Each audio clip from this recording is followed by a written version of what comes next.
Hi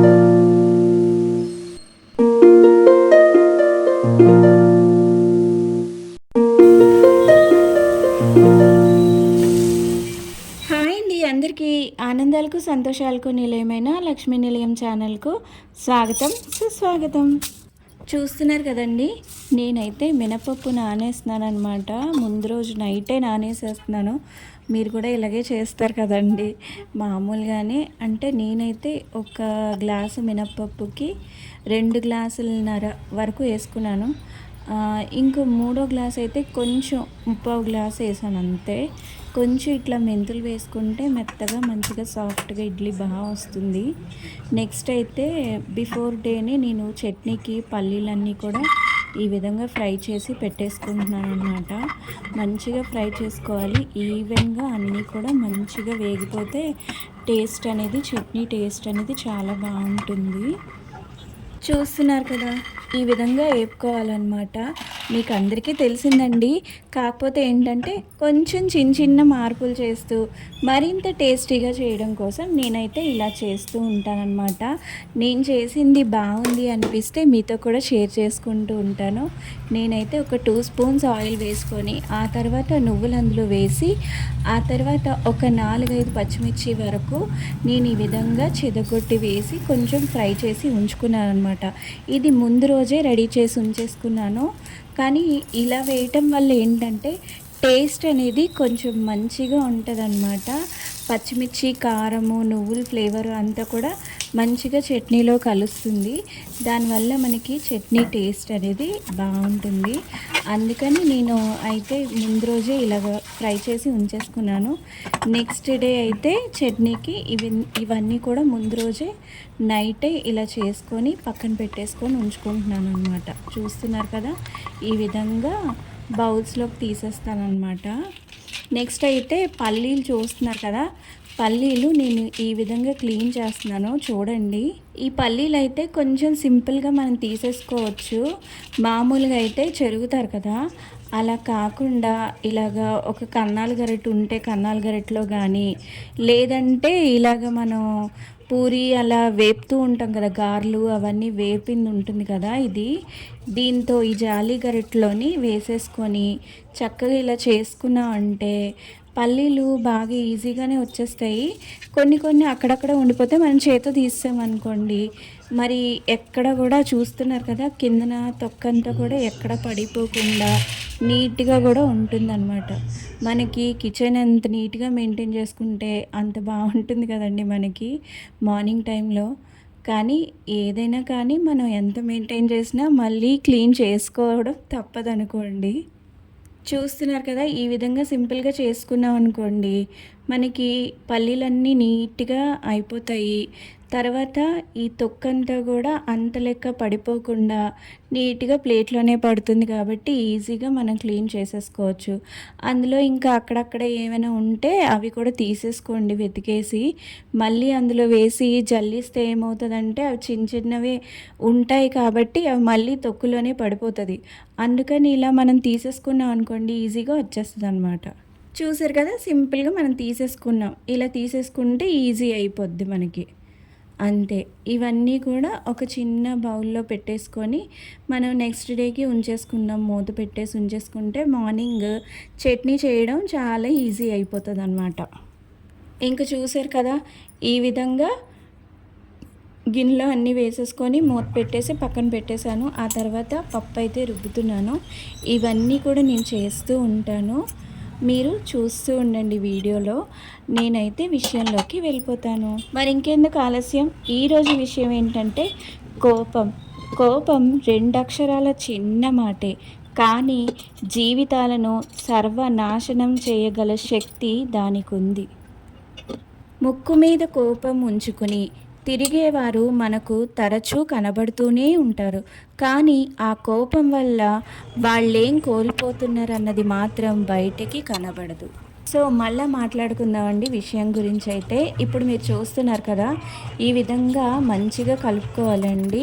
ఈ రుబ్బుని ఈ విధంగా కలిపితే ఇడ్లీలు అనేవి గుల్లగా వస్తాయి, అలాగే రుబ్బు కూడా పొంగుతుంది మంచిగాను. గుల్లగా పొడి పొడిలాడుతూ సాఫ్ట్గా కూడా ఉంటుంది ఇడ్లీ. చాలా బాగుంటుందండి ఇలా చేసుకుంటే.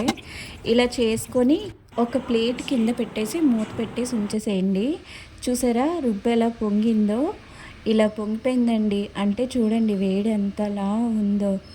ఒకవేళ అలా మరీ పొంగిపోతుంది అనిపిస్తే మీరు మూత కొంచెం లైట్గా పెట్టే కొంచెం గ్యాప్ ఇచ్చి మూత పెట్టారనుకోండి మరీ అలా పొంగకుండా ఉంటుందన్నమాట. ఇంక ఇక్కడైతే చూస్తున్నారు కదా ఇడ్లీలు పెడుతున్నాను. ఇంకా విషయంలోకి అయితే వెళ్ళిపోదాం.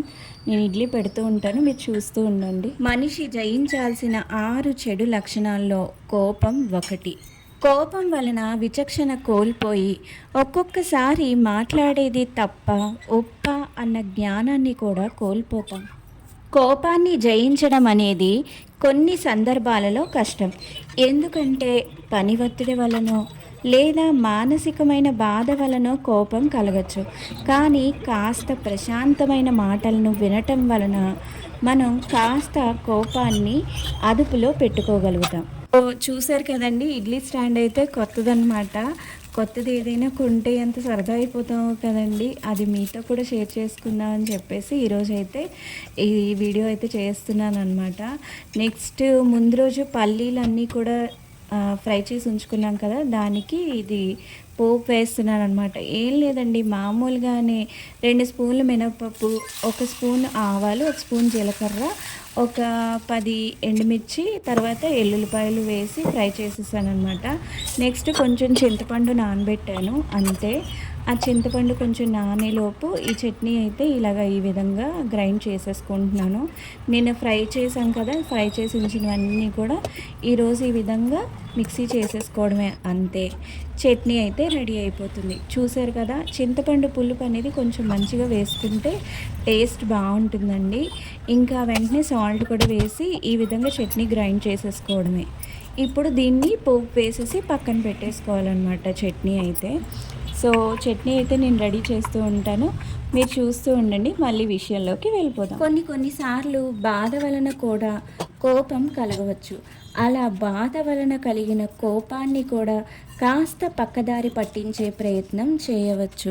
ఏ విధంగా అంటే మనసుకి ఆనందాన్ని కలిగించే సంగీతాన్ని వినటం వలన ఆ విధంగా కూడా మనం కోపాన్ని కాస్త సర్దుకునేలా చేయగలుగుతాం. అలా సర్దుకోలేకపోతే ఇది భయంకరమైన శత్రువుగా, అతి పెద్ద మానసిక వైకల్యంగా మారిపోతుంది. అంతేకాదు కోపం వలన విచక్షణ కోల్పోయి నష్టం కూడా కలగవచ్చు. అంతేకాదు కోపం వలన విచక్షణ కోల్పోయి నష్టపోయి అవమానాల పాలైన వారు కూడా ఉన్నారు. ఎంతో తపస్సు చేసిన విశ్వామిత్రుడు, భృగువు, దూర్వాసుడు లాంటి వారు తమ కోపాన్ని జయించలేక అవమానాల పాలయ్యారు. ఎంతో తపశ్శక్తి కలిగిన ఋషులకే కోపాన్ని సర్దుకోవడం, సరిదిద్దుకోవడం తెలియక అవమానాల పాలయ్యారంటే మానవ మాతృలం మనమెంత చెప్పండి. కానీ వాళ్ళ కోపాలన్నీ లోక కళ్యాణ కారకాలన్నది వేరే విషయం. మనం కూడా వాళ్ళలా లోక కళ్యాణ కారకం అని చెప్పుకోవడానికి దేవతలము కాము, ఋషులము కాము, మామూలు మనుషులం. మళ్ళా మాట్లాడుకుందాం ఈ విషయం గురించి. చూస్తున్నారు కదండి ఇడ్లీ ఎంత సాఫ్ట్గా ఎంత బాగుందో, గుల్లగా చాలా టేస్టీగా. మనకి మామూలుగా హోటల్ స్టైల్ ఇడ్లీ ఎలా ఉంటుందో అలాగే వచ్చింది. చాలా అంటే చాలా బాగుంది. సో ఇప్పుడైతే ఇడ్లీ చట్నీ రెడీ అయిపోయిందండి. నెక్స్ట్ ఏంటంటే ఇది కుడుం పెడుతున్నాను అనమాట. చక్కగా ఆయిల్ ఇలాగా మొత్తం రాసేసి కుడుం పెడుతున్నాను. మీకు అందరికీ ఐడియా ఉండే ఉంటుంది. ఇవన్నీ కూడా కొత్తవన్నమాట. నాకేమనిపిస్తుంది అంటే ఏవైనా కొత్తది తీసుకున్న తర్వాత, ఇప్పుడు యూట్యూబ్ స్టార్ట్ చేసిన తర్వాత నా ఫాలోవర్స్, నా సబ్స్క్రైబర్స్ ఎంతమంది ఉన్నారో వాళ్ళందరూ కూడా చూసేయాలి, వాళ్ళకు కూడా చూపించేయాలని ఆశ నాకు. అందుకు ఆ యాంగ్జైటీతోనే ఈ వీడియో అయితే మీ అందరికీ కూడా షేర్ చేస్తున్నానండి. ఇవన్నీ కూడా కొత్తవే తీసుకున్నాను. తీసుకున్నాను కొత్త కుక్కరు. తర్వాత మీకు కొత్త కుక్కర్ మొన్నే షేర్ చేశాను చూసారు కదా! ఇడ్లీ స్టాండ్ నెక్స్ట్ ఈ గిన్నెలు కూడా కొత్తవనమాట. నేనైతే జీడిపప్పు 3 వేశానండి. మీరు మాత్రం ఇలా వేయకండే. ఎందుకంటే నేను ఒక హోటల్‌కి వెళ్ళినప్పుడు ఇలా ఇచ్చారనమాట. క్యారెట్ పైనేసి ఒక జీడిపప్పు పెట్టి నాకు అది చాలా నచ్చింది. ఒకసారి అలా ట్రై చేద్దాము, అలా మీకు కూడా షేర్ చేద్దాం అని చెప్పి ఇలా అయితే చేశాను. కానీ ఒక్కటే జీడిపప్పు పెట్టుకుంటే బెస్ట్ అండి. ఎక్కువ పెడితే ఏమైందంటే నాకు కొంచెం ముక్కలు ముక్కలుగా అయిపోయింది.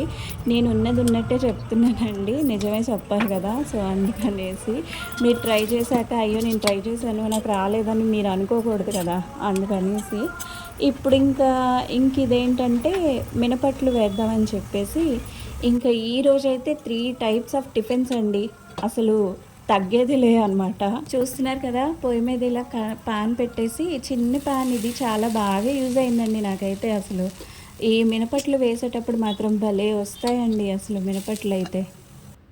సో నేనైతే మినపట్లు వేస్తూ ఉంటాను, మీరు చూస్తూ ఉండండి. ఇంకా విషయంలోకి అయితే సో అదండి టిఫిన్స్ అయితే.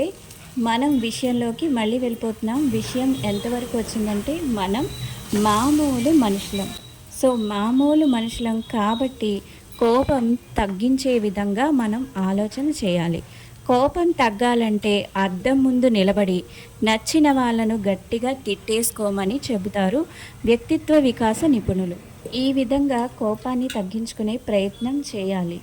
లేదంటే బుద్ధి కర్మానుసారేనా అన్న విధంగా కోపం మనకు ముందుగా వచ్చినప్పుడు మనం చాలా వరకు ప్రశాంతతను కోల్పోతాం. అంతేకాదు మనతో ఉన్న అందరినీ అన్నింటినీ నాశనం చేసేస్తూ ఉంటాం. అందుకే తప్పు ఎవరి వల్ల జరిగినప్పటికీ ముందుగా మౌనాన్ని ఆశ్రయించడం, శాంతంగా ఉండడం, సహనాన్ని పాటించడం మేధావుల ప్రథమ కర్తవ్యమని భర్తృహరి నీతి శతకంలో చెప్పిన విషయాన్ని బాగా గుర్తుంచుకోవాలి. ఎందుకంటే తన కోపమే తనకి శత్రువు కావడం మాత్రమే కాదు, వారిని తన తర్వాతి వారిని కూడా వెంటాడుతుంది. బంధాలను, అనుబంధాలను అన్నింటినీ చెడగొడుతుంది. కోపం తగ్గిన తరువాత క్షమాపణలు చెప్పిన చాలాసార్లు ముక్కలైన మనసును, విరిగిన బంధాలను అతికించలేము. కనుక మనసులో ఉన్న కోపాన్ని అదుపులో పెట్టుకుంటే ఆ తరువాత పరిస్థితులు సాధారణంగా మారచ్చు.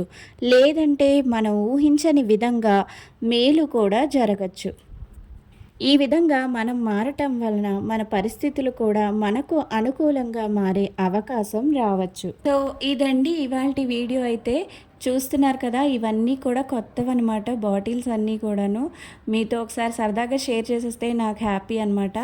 ఫైనల్లీ ఇంకా సగ్గుబియ్యం పాయసం రెడీ. చూస్తున్నారు కదా, సగ్గుబియ్యం పాయసం అనమాట. ఇలాంటివన్నీ మనం సమ్మర్లో చేసుకోవడం వల్ల టేస్ట్ మన ఆరోగ్యం కూడా మంచిగా ఉంటుంది.